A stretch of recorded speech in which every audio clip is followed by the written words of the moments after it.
This particular video today, I will name it after I get done making it. I want you to know that I was prompted by a person by the name of Ari, who emails me every now and then, another one of my friends out there. He asked me the question, what is bliss?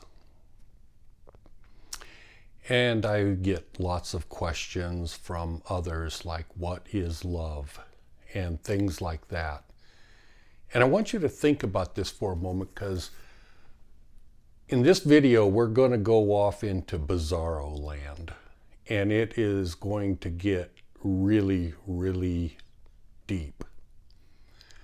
I have contemplated this for weeks, and this particular video, but I have contemplated the nature of reality and things for the better part of 40 years maybe, and it just kind of hit me like a ton of rocks a week or so ago, contemplating what is bliss.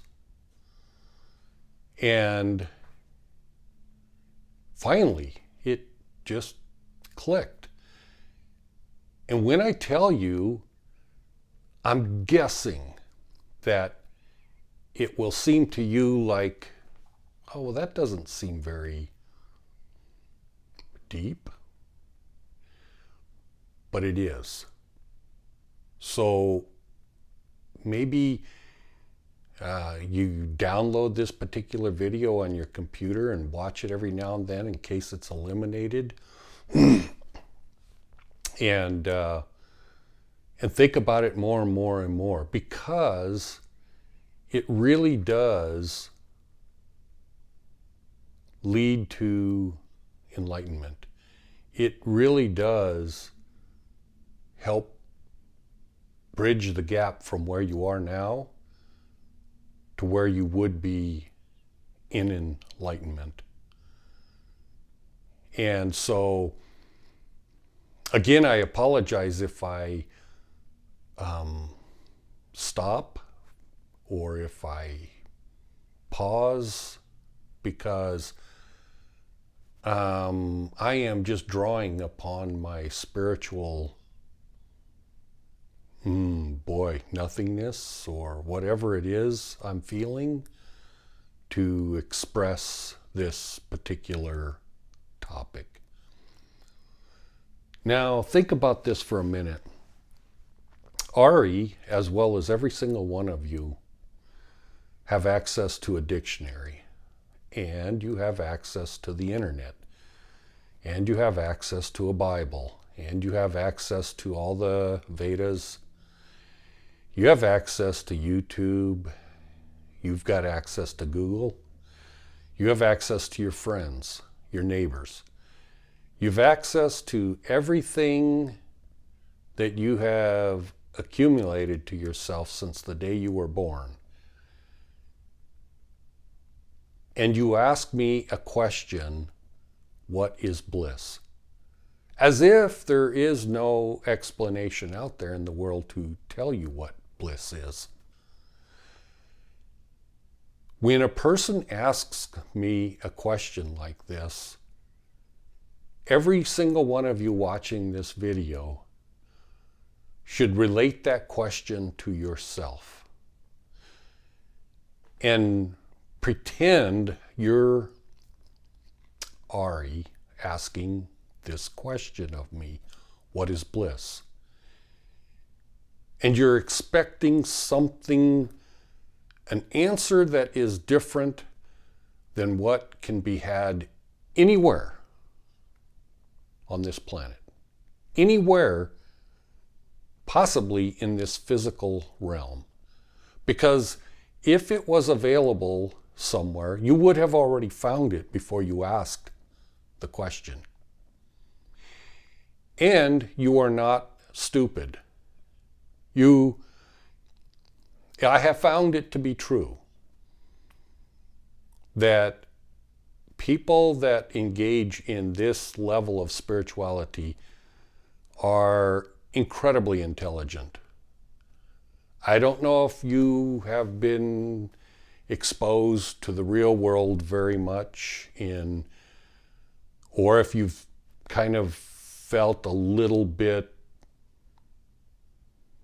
uncomfortable, or you haven't found a spiritual group of other people that you can discuss these things with. And so you don't have the experience to be able to compare yourself against others. But I do. I do not consider myself an intellectual person. I consider myself intelligent, but not at the level that I would classify myself as an intellectual. And when I used to attend the spiritual Sangha group with a guru, I felt incredibly underqualified. And I found it bizarre that talking to other members of the Sangha, it was like, after a while, I found out a good portion of them are doctors. Others are politicians, the mayor of one town. And they don't tell you what their occupation is, but you have to find out over due course of time, and you find out that, wow, these people are damned intelligent. Because they're trying to find out something that isn't easily available to the public.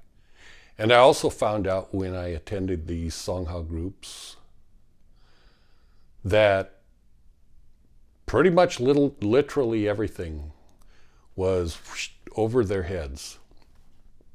They didn't get it. I mean, yeah, they got a portion of it, but it went over their heads. And in this particular Sangha group, I was probably considered the best friend of the guru, against maybe one other person. Because I was so hell-bent on discovering the truth that I made him my friend. Since we lived in the same town, I purposely got his phone number and I started calling him. And I said, "Do you like coffee, lattes?" "Oh yeah, sure," he said. So I made it a point week after week, month after month, year after year, when I wasn't incredibly pissed off at him, I would go over to his residence, pick him up, and we would go out to some coffee shop and chit-chat for half the day sometimes. And this went on for years and years. And when I say that didn't go on when I was pissed off at him, because there were times when I couldn't be around him because I was so, well, pissed off, I guess is the only way I can put it. Because he was so damn frustrating sometimes. But he taught in such a way that he would belittle me sometimes. Other times, just outright disrespectful to me. But I look back on it, and even at the time, and recognized that he is breaking through my bulletproof shield that couldn't be breached under normal circumstances. And so he would cause such a ruckus with me personally that it caused me to break through paradigms that would not otherwise have easily, or if ever, have happened. I'm not asking you or nor am I, hopefully, being that way to you, but you probably need it. But I teach differently, and that's fine. That was a tangent that I don't even know why it's in there, but nevertheless, it's there. I'll tell you another tangent.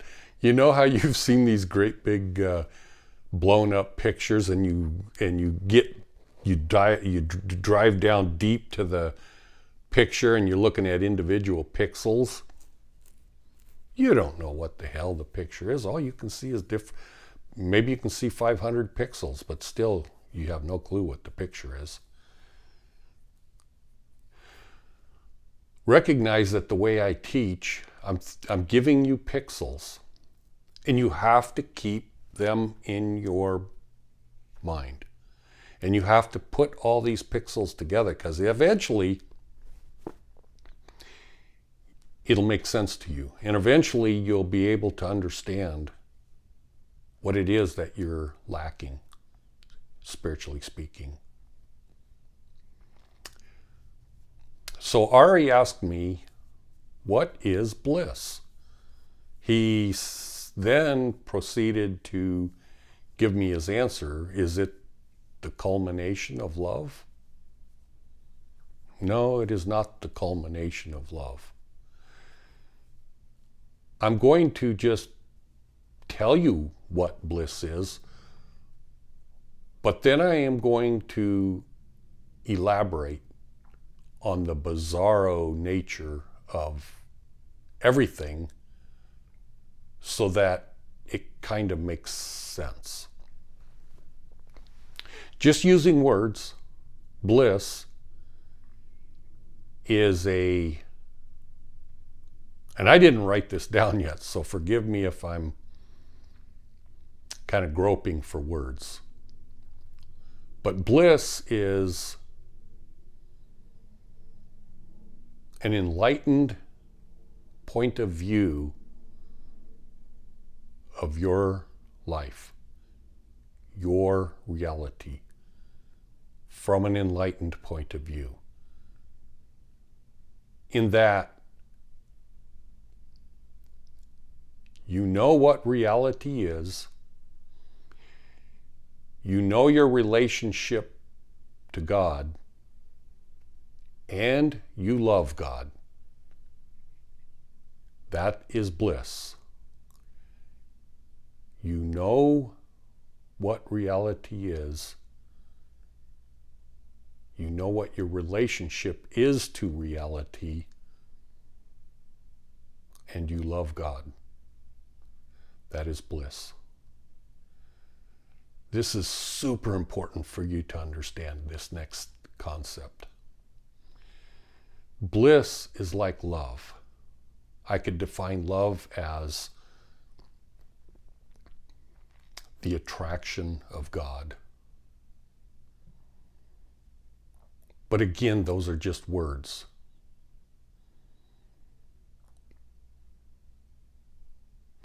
But this is super important to understand. Bliss, along with love, along with everything you have ever learned about spirituality, it can all be faked. It can all mimic what it truly is. Let me give you an example. A person can take an entheogen or a drug and feel blissful. I mean, you really can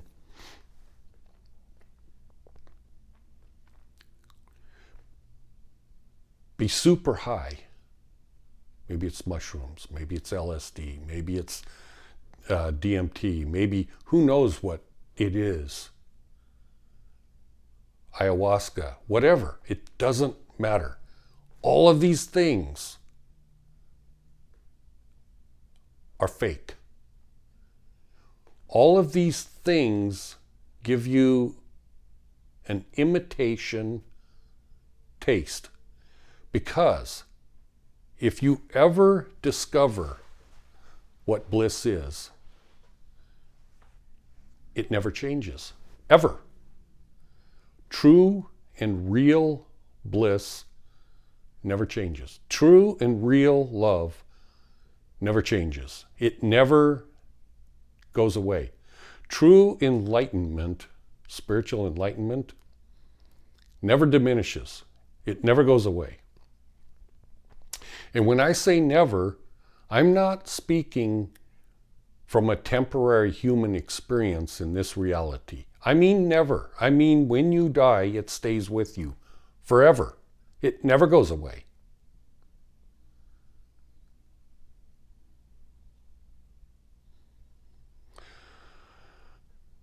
So I'm going to shift gears now, and now I'm getting into the bizarro nature of reality. But recognize all of this has to do with what is bliss, what is love. Even though it's not going to seem like it has anything to do with it. Nevertheless, it does. So, I was driving on this trip up north. Damn it. It just occurred to me. I haven't downloaded my pictures from the trip, and I was going to put one in this video. Oh well, I'll do it on my next video. The reason I went up north on this trip is my grandson was leaving for a couple of years on a church mission. He's still LDS Mormon. And I really love my grandson. He is quite the character. And he is heading to Brazil for a couple of years. In fact, he's there right now. But it was really fun to see him off. Anyways, getting back to the story. On this trip up north, it's 1,000 miles north to where my grandson lives. And I don't know, just a bizarre thought. As I'm driving through the desert, I see sagebrush. And I talk to my wife and I says, how interesting about sagebrush. And she says, what are you talking about? And I said, I perceive sagebrush as something very reminiscent to me. It is a smell that brings me back to my childhood. Back when I was 16 years old, I remember this because I had a good friend, and him and I, we were always up to no good. Not necessarily no good in the sense that we would go to jail type no good, but we were definitely not the fine, upstanding type kids that you would think we were. And so we were hanging out in the desert a lot of times. And it was a fun time of my life, very fun. And the sagebrush smell brings me back to that period of my life. And I was thinking, I need you to pay attention to this because it is really crazy. I mean, it's really crazy. So I was thinking, what is the sagebrush? What is it to me? It's very similar to what it is to you, only you are not going to have that smell of sagebrush, and it isn't going to bring you back to a period of your life, generally speaking. It's just sagebrush. It doesn't mean anything to you. And so, as I'm trying to define this to my wife, I go, it's something entirely different to a bumblebee. It's entirely something different to an ant or an elk or anything. Everything recreates the sagebrush to what it is to them. And so if you were to take a sagebrush, what is it to an X-ray machine? Looking at it with an X-ray, what is sagebrush? Entirely different thing. And then if you extrapolate that and you go, what is anything? It doesn't matter what it is, it's something else to another observer. And that's true with our human bodies. What am I to my cat?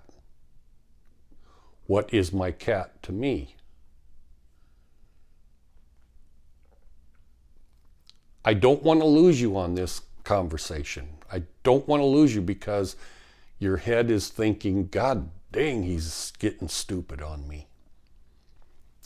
This is damned important. So, when you get back to an enlightened point of view of what sagebrush is, it's nothing. It's an illusion. It doesn't exist in the format that you think it exists. Another tangent is, thousands of years ago, maybe there were great enlightened masters, and they were trying to teach people things. And then the ignorant fools that were not enlightened wrote all this stuff down, and that's where we get Vedas and Bibles and all this other stuff. And then these ignorant fools misinterpret it, and this is how they come up with non-duality. But they define reality as, oh, you create everything. You are everything. That's just a quick tangent to dial into your memory banks. So the sagebrush doesn't really exist. It is an illusion. Nevertheless, it exists in the illusion. I, my physical body, exist within the illusion. And I perceive the sagebrush based upon my sensories, my five senses. And I define what sagebrush is. But really, is that what sagebrush is? No, it's only that to me. It's entirely something else to another observer. It is entirely something else to another animal observer, another bug observer, another form of analyzing like an X-ray machine.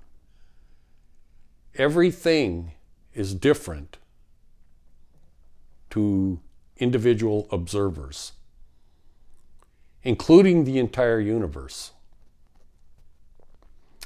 And it isn't real in the first place. It is an illusion. So what is it? And when you say what is it, you have to include your physical body in that. What is it? What is this?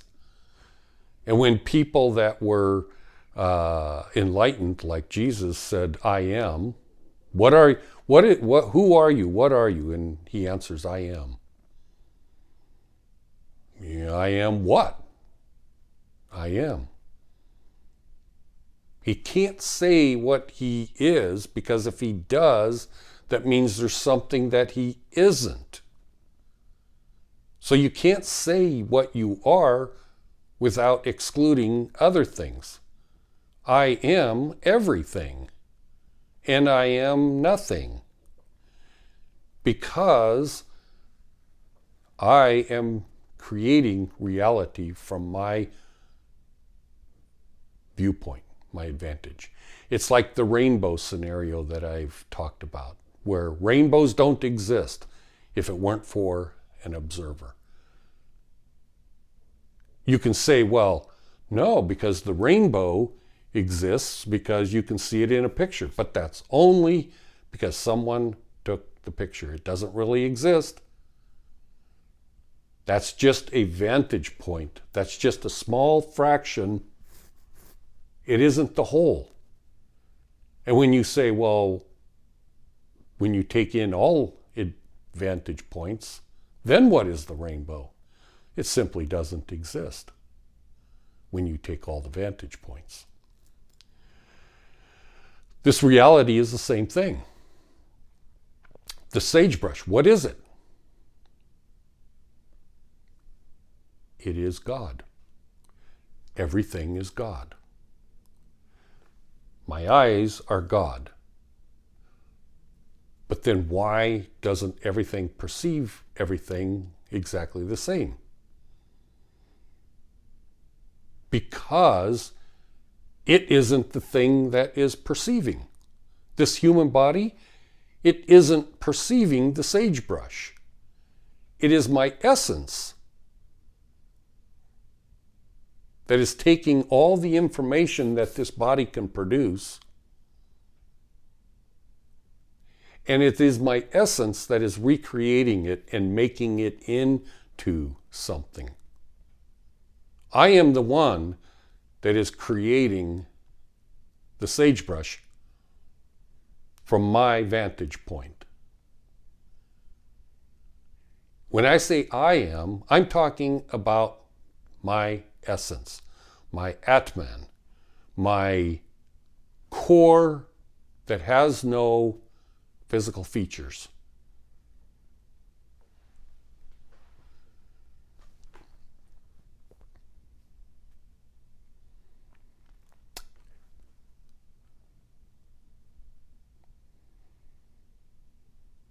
I told you I was going to pause for some time because this is so in depth, if you will. So everything is God. You know this. But from an enlightened point of view, what is it? From an enlightened point of view, you see it as an illusion, as nothing. And then you ask the question, what is bliss? Because you're not satisfied. Your senses, your intelligence, and everything about you is going through a change and going, you know what? I know what it is to everyone else in the reality. I know what the descriptions are in dictionaries and everything. All these things I know. But that isn't what it is to me. I don't know what it is to me, and so I'm asking you. Now I'm pretending I'm Ari. And the reason you're asking is because you truly want to know. Let me tell you what bliss is. If the sagebrush is God, if my physical body is God, if the universe is God, then what is bliss?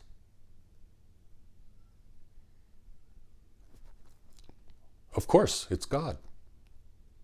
What is love? Of course, it's God. So these things you're asking because in your heart and in your soul, the core of what you are is searching for God. You don't know that's what you're searching for when you ask questions like this. But you are. You are honestly searching for God. And you've asked me because you think I know the answers. And in fact, I do. Bliss is God. Love is God. Let me take you on a little tangent here. We have demonic forces playing a huge role in this reality. And we have Shiva from the Hindu understanding. And we have the same individual, Satan, from a different vantage point. The individual, you can call him Satan, you can call him Shiva, you can call him whatever you want. But if you're looking at that individual, it's the same individual, but you are recreating that individual into what you think God is, because everything is God.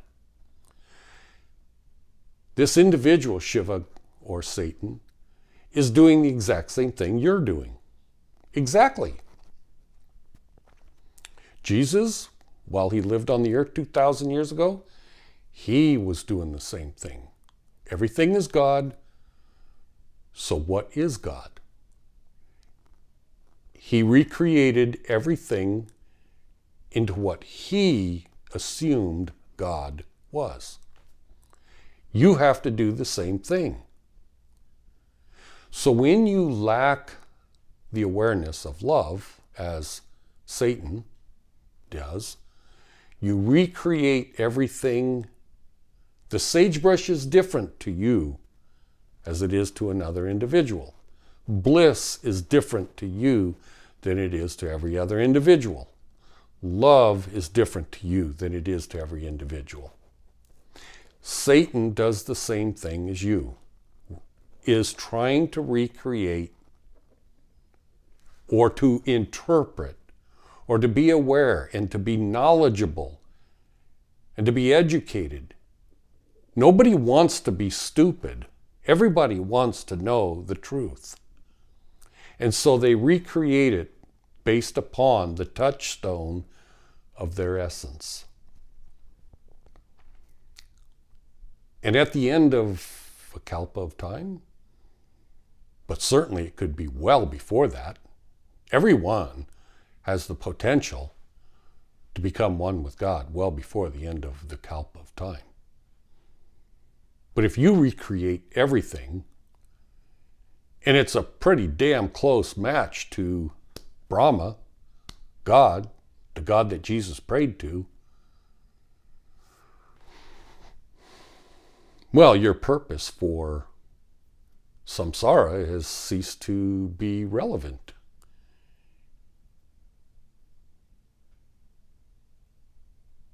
And you will be one with God. Satan will never be one with God.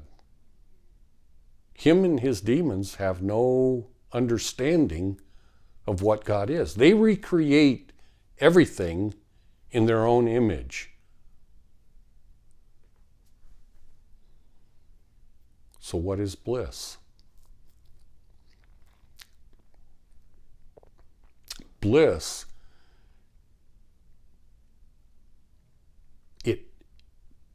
it affects the human body. Again, I'll define it. Bliss is an awareness of all of reality from an enlightened point of view, and at the exact same time, having the pure love of God in your heart and soul and in your essence. That's what bliss is. And when you have that, what effect does it have on the human body? Well, you remember how I talked about a lemon? You know, you slice a lemon, put it in your mouth, and I can't tell you what it is, but you have to eat it yourself. You can define it, but you'll never get the exact same taste.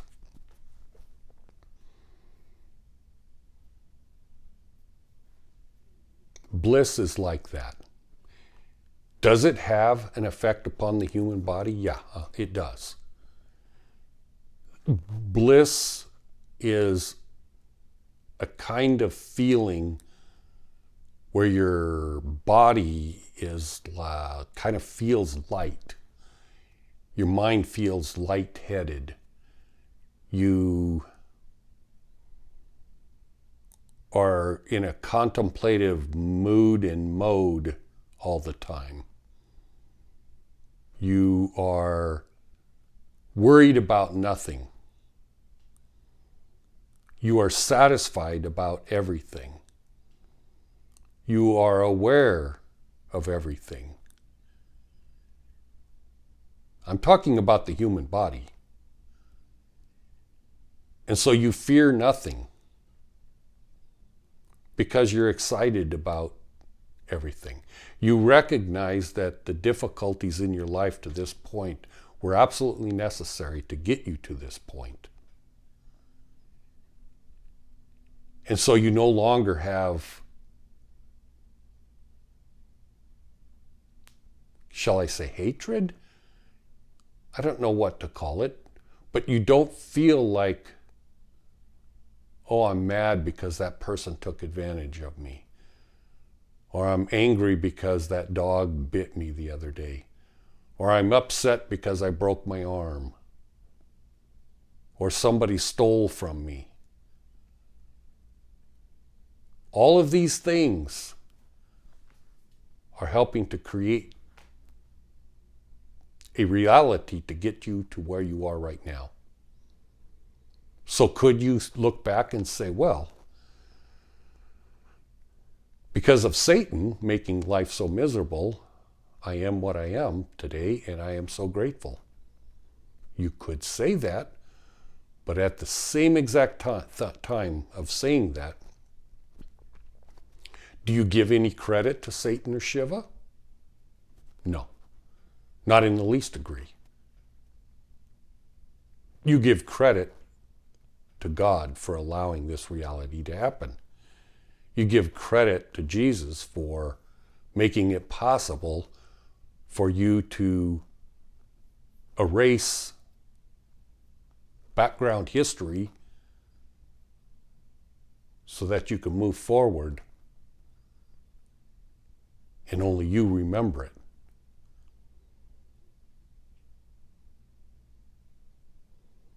That's what bliss does to your physical body.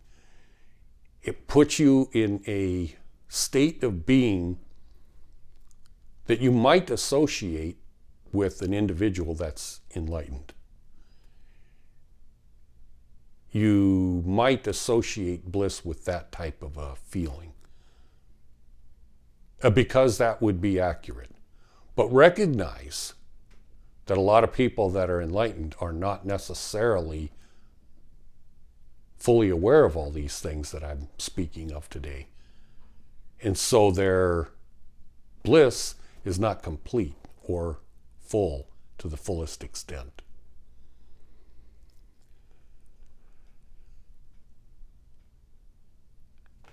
Think about these phases of reality. I'm shifting gears and going a little different direction to an eternal perspective.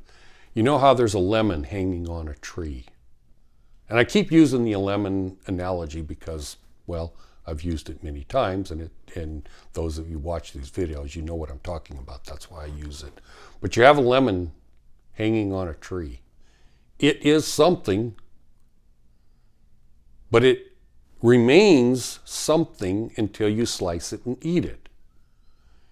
And when you slice it and eat it, the taste of it, what it does to your physical body when you eat it, isn't inherent nature of the lemon, but it's an inherent reaction of you, which is different from the lemon.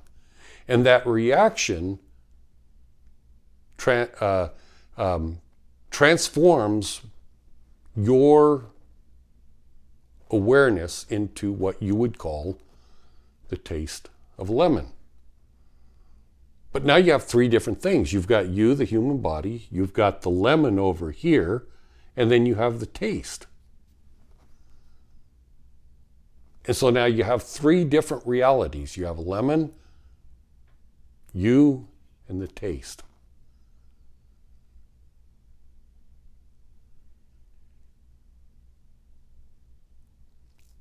Your reality goes from this reality to your physical body to the taste of a lemon.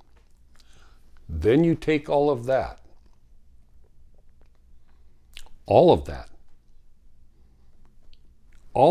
needs to go through to you, your essence. Now think about this. You, your essence, I don't want to lose you, but you, your essence, is in Brahman. Because nothing exists in reality. And so where you reside is inside. And I say inside, but there's no such thing as inside because there's no such thing as outside. And I know that sounds confusing, but that's what the limitations of this reality is. There's no way to give you the taste of lemon, neither is there a way for me to give you an understanding of what Brahman is. But you reside in Brahman. There are no sagebrushes in Brahman. There are no human beings in Brahman. There is nothing.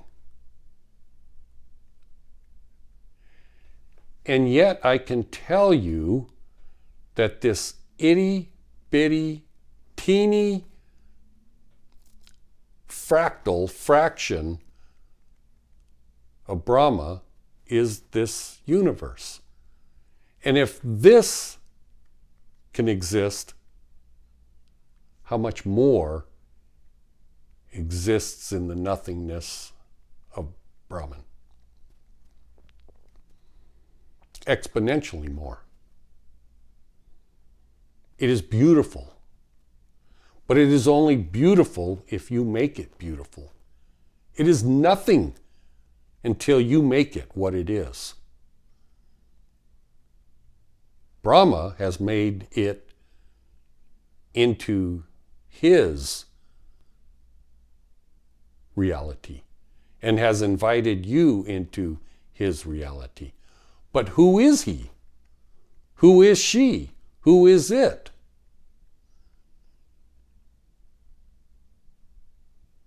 To understand what that is, you have to recreate it. You have to ask people like me, what is bliss? What is God? And then when you jump beyond me, you have to ask God directly, what is bliss? What is God? What are you?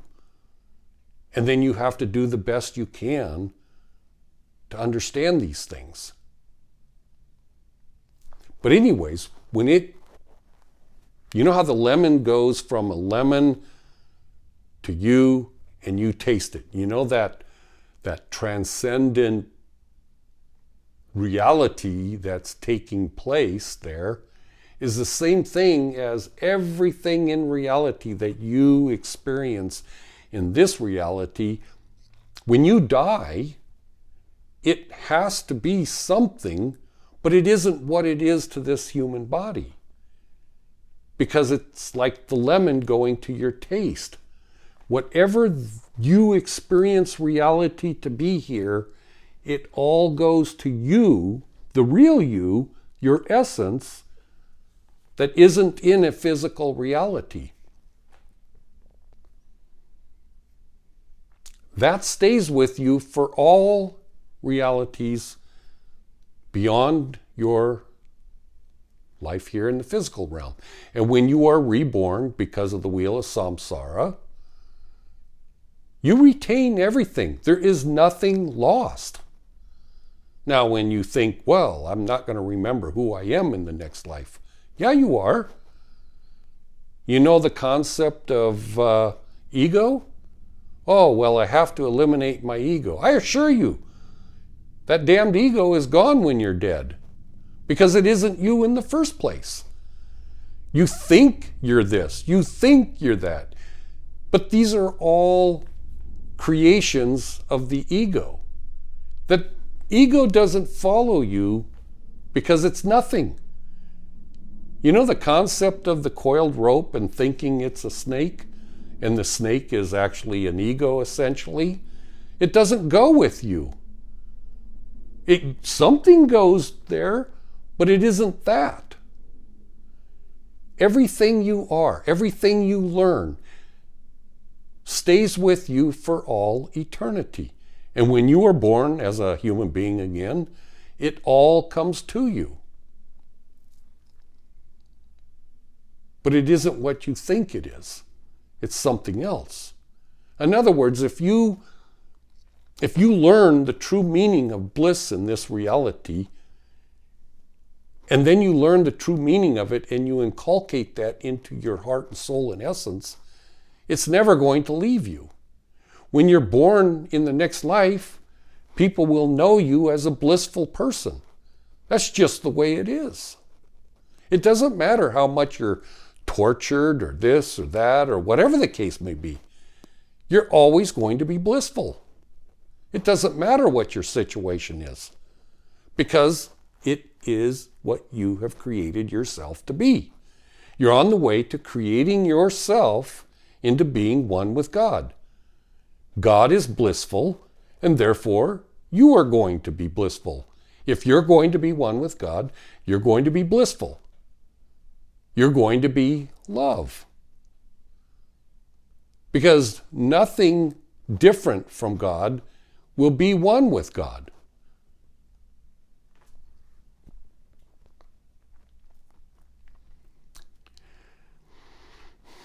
I don't know if I've made it really crystal clear. I probably forgot to put things in that I had been thinking about. But maybe I'll put part 2 of this video in another video. I don't know. But I just want you to know that everything I'm telling you, I get it because I've listened to my wife and others. I get it that I talk about things like this, and it's very difficult for some people to understand me. Some people say I drone on and on and on, and they can't follow me. So if that's your case, I am doing the best I can. But nothing is unnecessary. Everything I say and define is necessary. I'm not putting in fluff. I'm not adding extra stuff that shouldn't be there. But it is all over the map, I will admit that. So with that, I want to tell you I truly love you. And I mean it from the bottom of my heart. From an enlightened point of view, I know you. Even though you don't know yourself, I know you.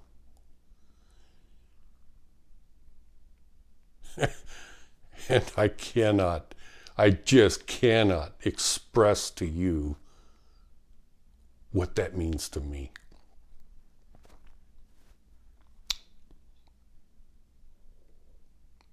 I love you with everything I have.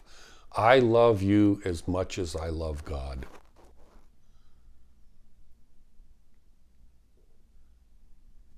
Because that's the way God loves you. And once I have understood, and once I have learned, once I have tasted, once I have interpreted so that I know what love is, then it is exactly the same as God. And when I say I love you as God loves you, because I know what love is. And I get the luxury of experiencing love once I found out what it was. You are everything to God. Sagebrush, it's an illusion. It's something created by God to give you an experience, to help you enjoy life, to help you learn things. Everything is just a pixel of God. And you somehow have to recreate it all and put it all together in such a way that you understand that it's God. Because from a satanic, an evil point of view, Satan put the piece of puzzle together and saw how difficult reality is. Saw how if you take a hammer and hit your thumb, it hurts really bad. And so he reinterpreted reality as, wow, there's rules. Do not hit your thumb with a hammer or you're going to be punished badly. We got to have rules and regulations.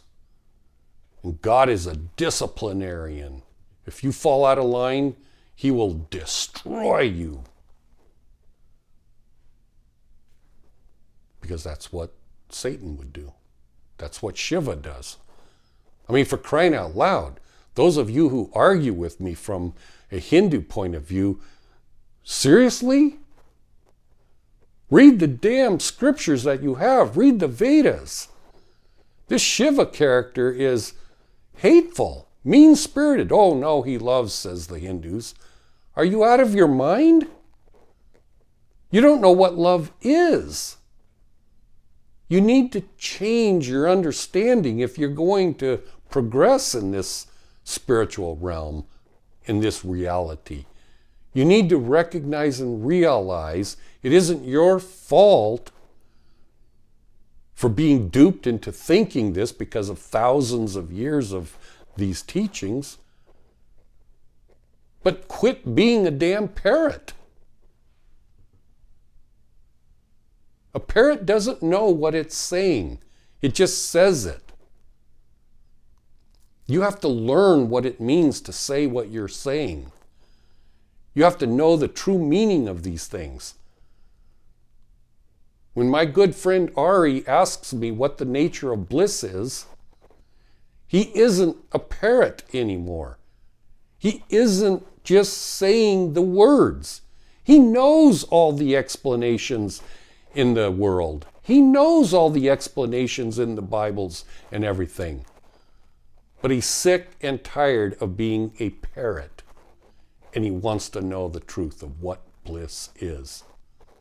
And even this video may not help him understand what bliss is instantly. But at least it puts him on the right track to understanding it certainly isn't what they say it is.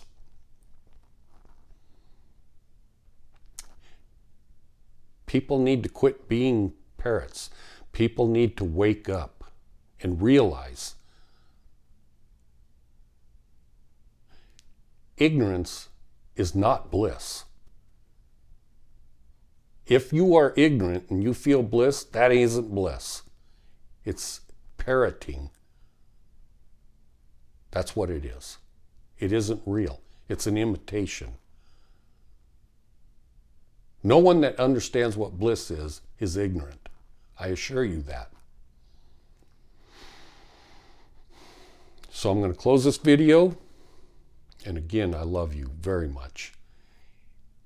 And I pray every day that you will experience something that will help wake you up. That God would bless you with everything needful for you to wake up, to become enlightened, to learn these things, to understand what God is. And I want you to know what you are to me. Those of you that communicate with me, that watch the video, that learn something, that means a lot to me. A lot to me.